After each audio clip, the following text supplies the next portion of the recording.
What I'd like to do is give you the confidence to step into these difficult conversations and transform them into constructive dialogues.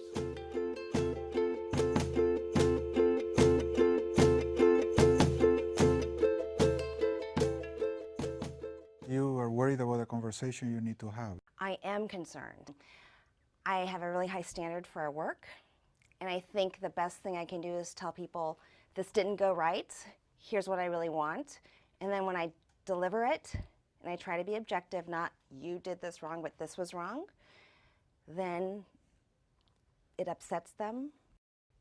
Sometimes they cry, and then I feel terrible. You want to get the result, but you also want them to feel good about themselves. Yes, and also say, I don't want to have this mistake happen again. Exactly. You also want to have a good relationship with this person, but if you say what you think, you're afraid you'll end up hurting her. So give me a name. Susie. Susie. So I'm Susie, and I want you to do something really hard. I want you to talk to me without any concern whatsoever for how I feel. Okay. So go ahead. The plan you gave me was totally incomplete, and then the people who are supposed to be executing it don't know what to do. So I have to step in and tell them what to do. Well, I'm sorry this didn't work. What would you like me to do now? What we need to do going forward is when I ask for a plan, I need to know what the specific steps are in advance, and that you're going to hit the milestones in advance, and that you're going to be responsible for communicating it to the team who's supposed to execute it. I hear you're worried about the future. Yes. That I may do this again. Yes. Yes. How do you feel saying it to me? Some of the people I work with have such high standards for themselves that if I say they didn't meet their standards, they get really upset. Who's controlling the situation? Then they're controlling the situation. Yes. But if the goal is to not make them upset, we already failed. You want to do everything in your power to support them. But at the end, upset is their choice. Imagine if I'm Susie, I say, oh, why are you saying such mean things to me? You shouldn't say things like this. Now I'm all upset. See what you've done? Sometimes it happens. Yes, and how do you feel when that happens? Darn, I wish we could have done it in a way that you could hear what I have to say without getting upset. Yes. Because I think we can work better together, and I don't want to just settle for you being less than you can be. Yes. I think I understand your perspective on this. So I'd like to trade places. Okay. Okay.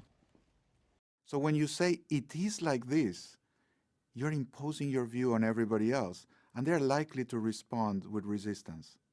Much safer is to say, this is the way I see it. This is the way I think it is. This is the way I feel about it. That way you open room for them to have a different view and initiate a conversation with mutual respect. Susie, I called you because I feel disappointed about the way this project is going, and I wanted to have a conversation with you and understand what happened. Well, I don't have enough time to do everything, so I guess you just need to explain your goals better to me. Yeah, I realize you have a lot on your plate, and what I'm learning now is that you don't feel you have the resources to do everything that's on your plate. Is that fair? Yes. I wonder what we can do different so I don't get surprised like this, because it's not acceptable for me to find out that the project is late and then you saying you can't do everything. So do you have a suggestion on how we can take care of this? Well, I think you need to be clear on your goals with me. Yes. Because you keep giving me things to do that take longer than I have time to do, and then because you're not clear, I can get my job done. I would change something. Instead of being clear about my goals, I think I need to be clear about my requests, what I'm asking you to do. I thought I was clear. Now I'm learning I wasn't clear for you, but I genuinely thought I was clear. I'm sorry you did not understand. And when I ask you something, I'll try to be very concrete. If you think I'm not concrete, or if you think that what I'm asking you is beyond your capacity to deliver on time, you just say, no, I cannot do this. I cannot promise this to you because I'm not going to make it. Does that seem fair to you? Well, sometimes I'll make an agreement with you, and then someone else asks for something. Yes. And then, so then I try to do that, and then I run out of time to do this, and then... So let me make sure I understand. You made a promise to me. and you had the resources to fulfill it. Then someone else comes and asks you for something else that demands your attention and your time or resources. And if you do that, then you don't have enough to do what you had committed to do for me. Am I understanding the situation? You are. But sometimes I feel like I can't say no. Well, but you are saying no to me because you're letting me down. If you can't say no to the other person, what are you saying to me?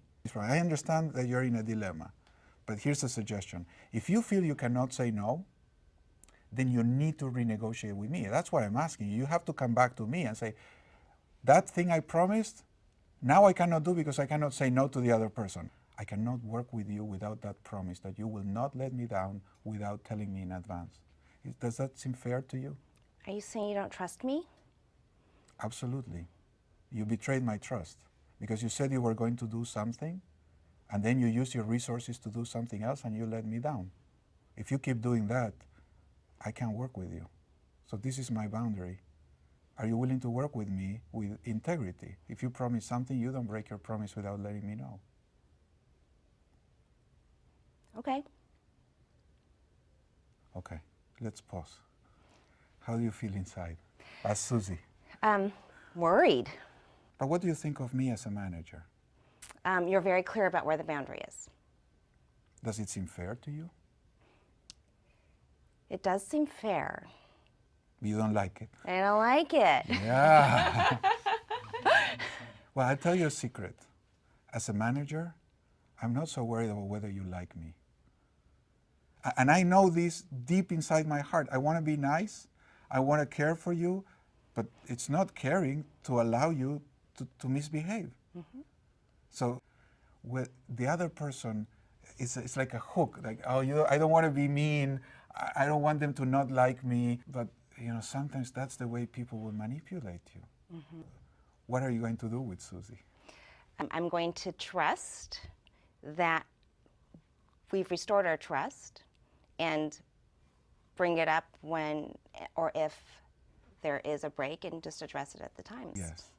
So my last suggestion would be, instead of waiting for the break to happen, you can be proactive and bring it up when the relationship is good. Because in the middle of the break, there's anger. But right now, if the barrier is lower, if you just walk up to her and say, Susie, I've been thinking about this, and I realized, and there's something I did not tell you. And then you can bring this up and negotiate with her, but when the slate is clean, not when somebody has already broken the commitment. How does that sound to you? Good, because at some point, I do want to feel that we're on the same page. It is about us trusting each other on the agreements we've made and not so much about how we feel about that trust. Yes, very good. Well, thank you very much. You have a mission. You have some dear values you want to express in this world. And you will only be able to do this by engaging in these tough conversations. My hope is that with these skills, you will be able to step into them boldly and confidently.